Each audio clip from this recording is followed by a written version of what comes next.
Chapter 15. In the back of baby Suggs's mind may have been the thought that if Hallie made it, God do what he would.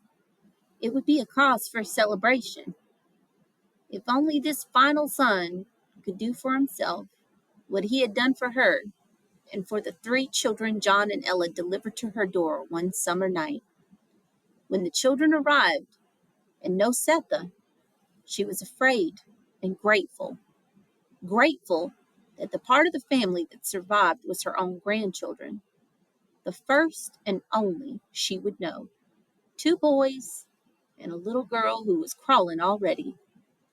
But she held her heart still, afraid to form questions.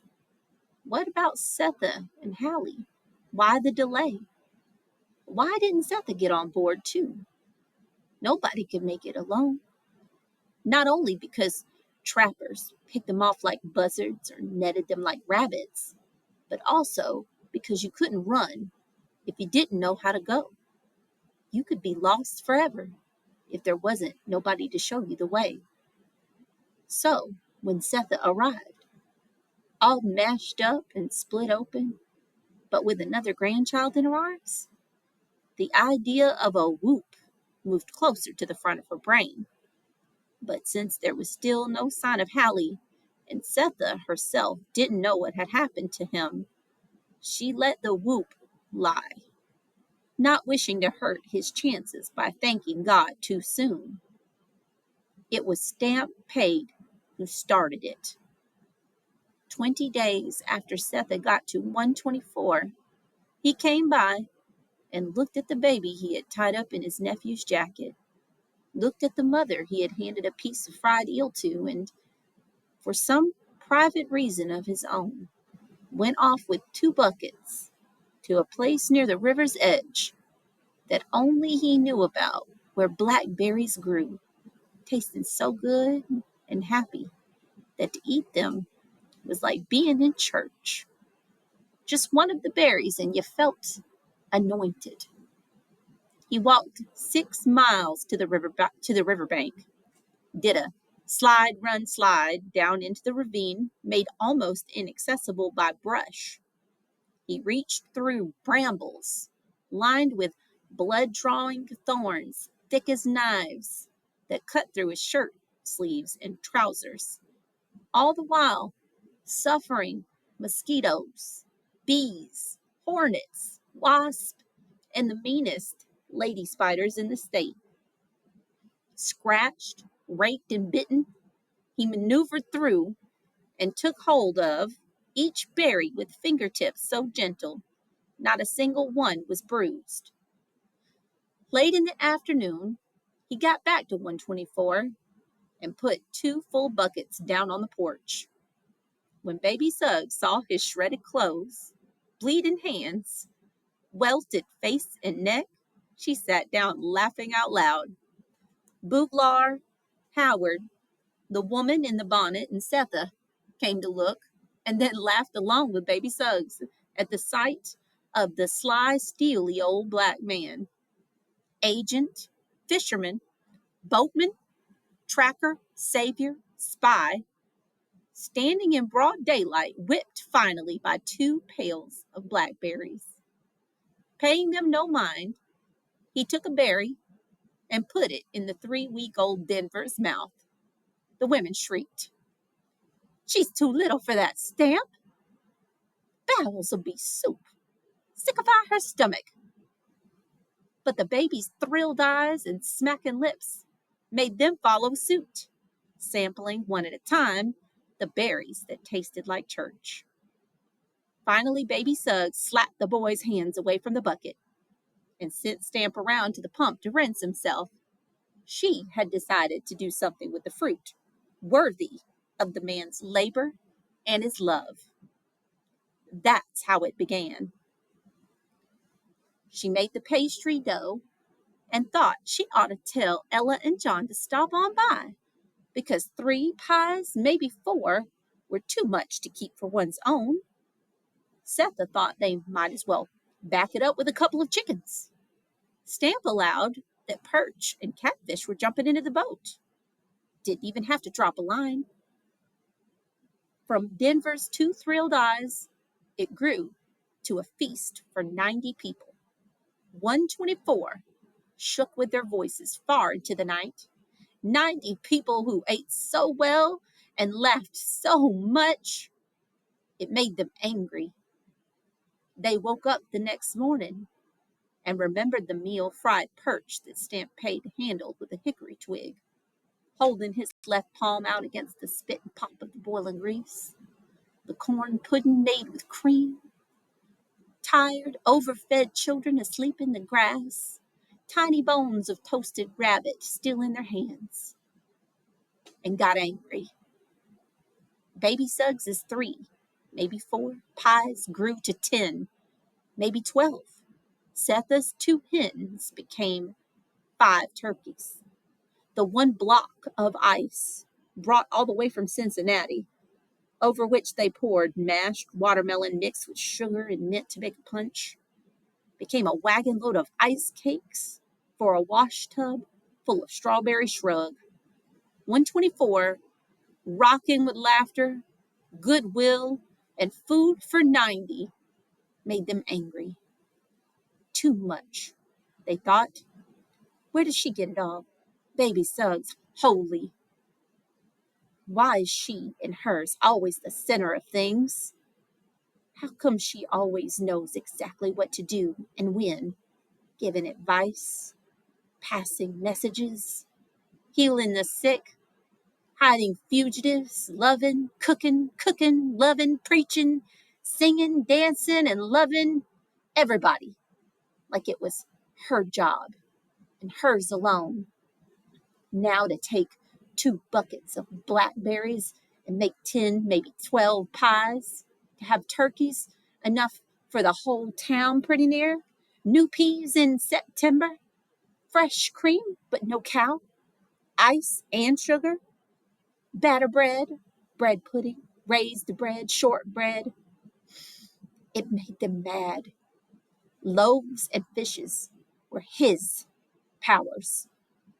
They did not belong to an ex-slave who had probably never carried 100 pounds to the scale, or picked okra with a baby on her back, who had never been lashed by a 10-year-old white boy, as God knows they had, who had not even escaped slavery, had, in fact, been bought out of it by a doting son and driven to the Ohio River in a wagon, free papers folded between her breasts, driven by the very man who had been her master and who also paid her resettlement fee, name of Garner, and rented a house with 2 floors and a well from the Bodwins, the white brother and sister who gave Stampede, Ella, and John clothes, goods, and gear for runaways because they hated slavery worse than they hated slaves. It made them furious. They swallowed baking soda the morning after to calm the stomach violence caused by the bounty, the reckless generosity on display at 124, whispered to each other in the yards about fat rats, doom, and uncalled for pride. The scent of their disapproval lay heavy in the air. Baby Suggs woke to it and wondered what it was as she boiled hominy for her grandchildren. Later, as she stood in the garden, chopping at the tight soil over the roots of the bell pepper plants, she smelled it again. She lifted her head and looked around. Behind her, some yards to the left, Setha squatted in the pole beans. Her shoulders were distorted by the greased flannel under her dress to encourage the healing of her back. And near her in a bushel basket was the 3-week-old baby. Baby Suggs, holy, looked up. The sky was blue and clear. Not one touch of death in the definite green of the leaves. She could hear birds, and faintly, the stream way down in the meadow. The puppy, here boy, was burying last bones from yesterday's party. From somewhere at the side of the house came the voices of Bouglar, Howard, and the crawling girl. Nothing seemed amiss, yet the smell of disapproval was sharp. Back beyond the vegetable garden, closer to the stream but full in sun, she had planted corn. Much as they picked for the party, there was still ears ripening, which she could see from where she stood. Baby Suggs leaned back into the peppers and the squash vines with her hoe. Carefully, with the blade at just the right angle, she cut through a stalk of incessant rue. Its flowers she stuck through the split of her hat. The rest she tossed aside. The quiet clock, clock, clock of wood splitting reminded her that Stamp was doing the chore he promised to the night before. She sighed at her work and, a moment later, straightened up to sniff the disapproval once again. Resting on the handle of the hoe, she concentrated. She was accustomed to the knowledge that nobody prayed for her, but this free-floating repulsion was new. It wasn't white folks, that much she could tell, so it must be colored ones. And then she knew. Her friends and neighbors were angry at her because she had overstepped, given too much, offended them by excess. Baby closed her eyes. Perhaps they were right. Suddenly, behind the disapproving odor, way, way back behind it, she smelled another thing, dark and coming. Something she couldn't get at because the other odor hid it. She squeezed her eyes tight to see what it was, but all she could make out was high-topped shoes she didn't like the look of. Thwarted yet wondering, she chopped away with the hoe. What could it be? This dark and coming thing. What was left to hurt her now? News of Hallie's death? No. She had been prepared for that, better than she had for his life. The last of her children, whom she barely glanced at when he was born, because it wasn't worth the trouble to try and learn features you would never see change into adulthood anyway. 7 times she had done that. Held a little foot, examined the fat fingertips with her own. Fingers she never saw become the male or female hands a mother would recognize anywhere. She didn't know, to this day, what their permanent teeth looked like, or how they held their heads when they walked. Did Patty lose her lisp? What color did Famous's skin finally take? Was that a cleft on Johnny's chin, or just a dimple that would disappear soon as his jawbone changed? 4 girls, and the last time she saw them, there was no hair under their arms. Does Ardelia still love the burned bottom of bread? All 7 were gone or dead. What would be the point of looking too hard at that youngest one? But for some reason, they let her keep him.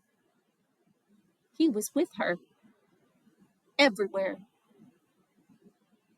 When she hurt her hip in Carolina, she was a real bargain, costing less than Hallie, who was 10 then. For Mr. Garner, who took them both to Kentucky, to a farm he called Sweet Home, because of the hip. She jerked like a 3-legged dog when she walked. But at Sweet Home, there wasn't a rice field or tobacco patch in sight, and nobody knocked her down. Not once. Lillian Garner called her Jenny for some reason, but she never pushed, hit, or called her mean names.